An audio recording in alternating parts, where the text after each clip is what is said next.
మహిమగనుడును మహోన్నతుడును పరిశుద్ధుడును నిత్య నివాసి అయిన యేసుక్రీస్తు పరిశుద్ధ నామమున ఉదయకాల శుభములు మీకు తెలియజేస్తున్నాను. ఇది నా దేవుని యొక్క వాక్య ధ్యానము. యేసుక్రీస్తు ప్రభుల వారికి ఉన్నటువంటి మరొక పేరు సహాయకర్త. అవును ప్రియులారా, ఈ లోకంలో మనుషులైనటువంటి మనకు సహాయం చేసేవారు ఎవరన్నా ఉన్నారా అంటే ఒక యేసుక్రీస్తు ప్రభు వారు మాత్రమే. ఈ లోకంలో చాలామంది సహాయం నిమిత్తము మనుషుల వద్దకు పరిగెత్తుతారు, అధికారుల వద్దకు పరిగెత్తుతారు, వారి యొక్క బంధుమిత్రులు స్నేహితుల వద్దకు పరిగెత్తారు. కానీ వారి యొక్క సమస్యను వీరెవరు కూడా తీర్చలేరు. ఒకవేళ మేము తీరుస్తాము అని చెప్తారే కానీ ఆ సమయానికి వచ్చేసరికి వారు ముఖము చాటు వేసేటువంటి వారుగా కనపడుతున్నారు.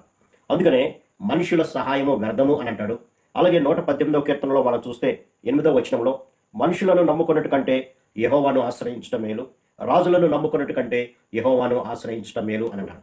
కాబట్టి ఆయన మాత్రమే మనకి ఏర్పడినటువంటి ప్రతి విధమైనటువంటి వేదన భరితము బాధ స్థితి నుంచి విడుదల దయచేసేటువంటి వాడు, సహాయం దయచేసేటువంటి వాడుగా ఉంటున్నాడు. అందుకనే యెషయా గ్రంథము 31వ అధ్యాయంలో మనం చూస్తే ఇశ్రాయేలు పరిశుద్ధ దేవుని లక్ష్య పెట్టకయు యెహోవా యొద్ద విచారణ చేయకయు సహాయము నిమిత్తము ఐగుప్తునకు వెలుచు గుర్రములను ఆధారము చేసుకొని వారి రథముల విస్తారములనియు రౌతుల బలాఢ్యులనియు వారిని ఆశ్రయించు వారికి శ్రమ అని అంటారు. కాబట్టి చాలామంది గుర్రములను బట్టి అతిశయిస్తూ ఉంటారు, రథాలను బట్టి అతిశయిస్తూ ఉంటారు, వారి యొక్క ధనాన్ని బట్టి అతిశయిస్తూ ఉంటారు, లేదంటే వారిని ఆశ్రయిస్తూ ఉంటారు. కానీ ప్రభు అంటున్నటువంటి మాట ఏంటంటే వారికి శ్రమ అని అంటారు.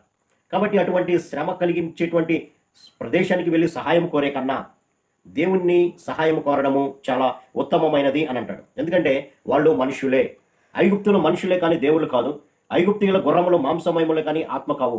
యెహోవా తన చెయ్యి చాపగా సహాయము చేయువాడు జోగును, సహాయము పొందువాడు పడును. కాబట్టి మనుషులను ఆధారం చేసుకొని వారేదో నాకు సహాయం చేస్తారులే, వారే నాకు దిక్కు అని ఎవరైతే మనుషులను ఆధారం చేసుకుంటారో వారందరి జీవితాల్లో కూడా శ్రమ కలుగుతుంది. ఎందుకంటే దేవుని యొక్క సెలవు లేకుండా నీకు సహాయం చేసేవాడు ఎవడో ఉండడు. ఒకవేళ చేయాలి అని అనుకున్నా వాడు పడిపోతాడు అని దేవుని యొక్క వాక్యం సెలవిస్తుంది. అందుకనే దినవృత్తాంతముల 2వ గ్రంథము 20వ అధ్యాయంలో మనం చూస్తే అక్కడ యెహోషాపాతు అనేటువంటి ఒక రాజు కనబడుతున్నాడు పిల్లలు. ఆ యెహోషాపాతు మీదకి అక్కడ ఉన్నటువంటి మోయాబీయులు, అమ్మోనీయులు, మయోగ్నీయులు వీళ్ళందరూ కలిసి యుద్ధానికి దండెత్తి వచ్చారు. అక్కడ పరిస్థితిని కనుక చూస్తే అంతలో కొందరు వచ్చి సముద్రము అవతల నుండి సిరియా నీళ్ళ తట్టు నుండి గొప్ప సైన్యం ఒకటి నీ మీదకి వచ్చుచున్నది అని చెప్పగానే యెహోషాపాతు భయపడిపోయాడు. ఏం చేయాలో అర్థం కానటువంటి స్థితి.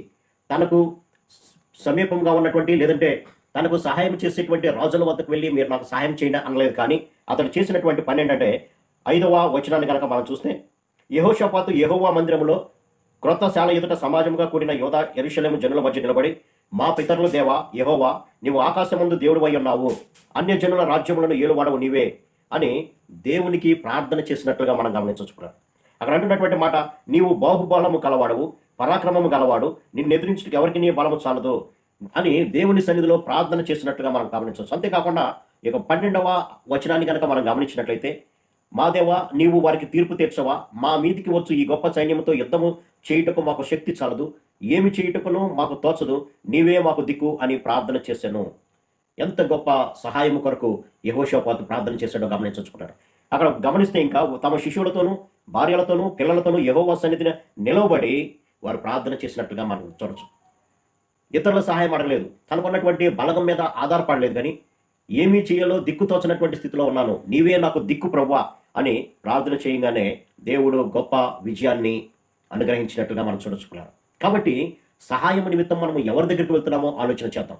ఏదన్నా చిన్న సమస్య వస్తే చాలు బంధుమిత్రుల వద్దకు లేదంటే ఇంకెవరి దగ్గర వద్దకు పరిగెత్తుతాం. కానీ మనకు సహాయకర్తగా ఉన్నటువంటి, మనల్ని పోషిస్తున్నటువంటి, మనల్ని నడిపిస్తున్నటువంటి, మనల్ని బలపరుస్తున్నటువంటి దేవుని యొద్దకు రాలేకపోతున్నారు పిల్లలు. కాబట్టి మన బలం మీద ఆధారపడకూడదు, మన యొక్క బంధుమిత్రుల మీద ఆధారపడకుండా దేవుని మీద ఆధారపడినటువంటి వారి జీవితాలు గొప్ప విజయము కలుగు చేస్తుంది పిల్లలు. కాబట్టి దినవాక్య ధ్యానం ద్వారా మనకు సహాయకర్త అయినటువంటి యేసుక్రీస్తు మీద ఆధారపడదాం. మన ప్రతి అవసరత మీ చింత యావత్తు నా మీద వేయండి అంటాడు.